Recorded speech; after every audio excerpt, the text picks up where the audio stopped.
Let me rewind a little bit and come to what you've been dealing with, and you've been at the center of all of it.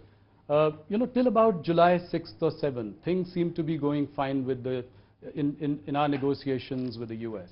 Then in a matter of weeks, we had a tariff of 25%, then another 25% on top of that.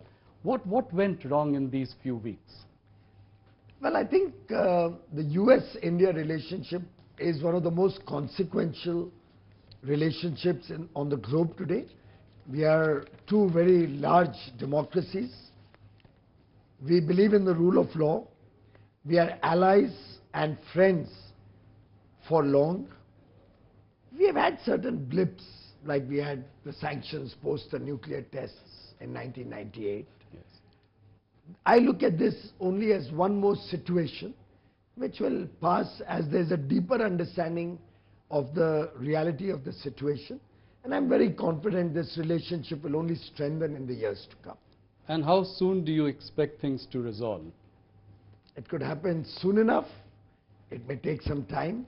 Irrespective, we will continue to be friends. We will continue to be engaged with the United States, and I'm sure we will continue to have greater economic relationships, defense relationships, greater interest in a safe, fair and secure Indo-Pacific.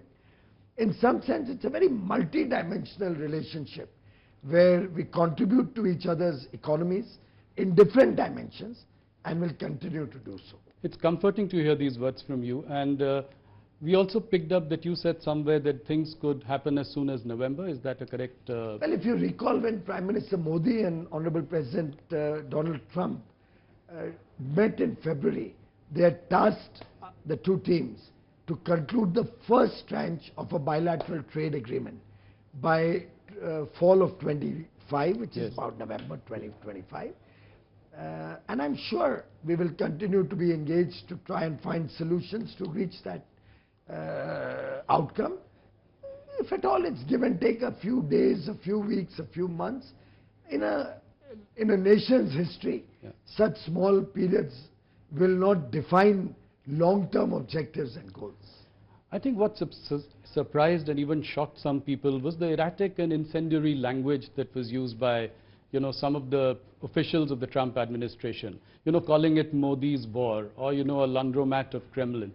I mean, how do you react to this? I mean, are conciliatory noises coming from the other side now? I think there could be either some misunderstandings or some personal opinions that may be reflected in that. I do not think that deters the US and India from continuing to maintain a strategic alliance and partnership. Our friendship is far stronger than a few comments that may be made by a few people. China in the beginning had retaliated with retaliatory tariffs. Would India do anything like that? Well, India is a patient country, and I believe we should give it every effort to come to a better, deeper understanding within the framework of international trading laws.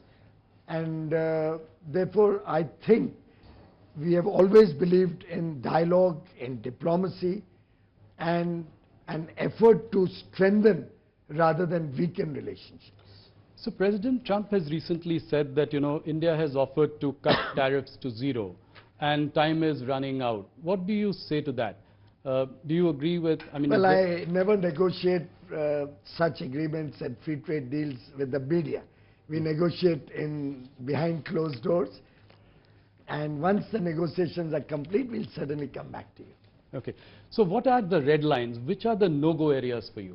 Things that we will not compromise on. I think any issue that can hurt national interests, that can hurt the interests of our farmers, our fishermen, our MSME industry, issues which are sensitive with religious sensitivity, those would be broadly the issues where India would need a more understanding when we finalize the framework of our agreement, and we will never compromise on the interests of our farmers, our fishermen, our MSMEs, or our religious sensitivities. Okay, thank you.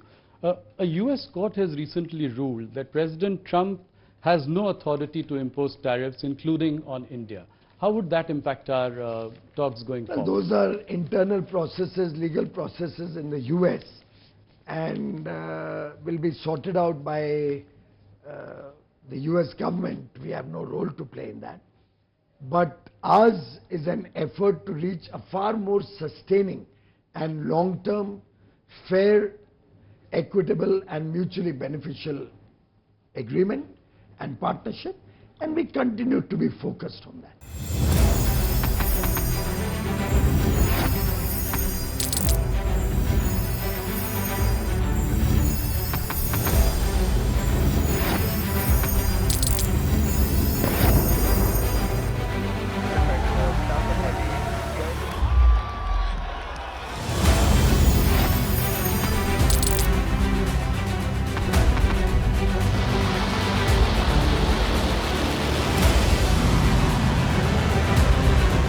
Been fighting so long and so hard that they don't know what the they're doing.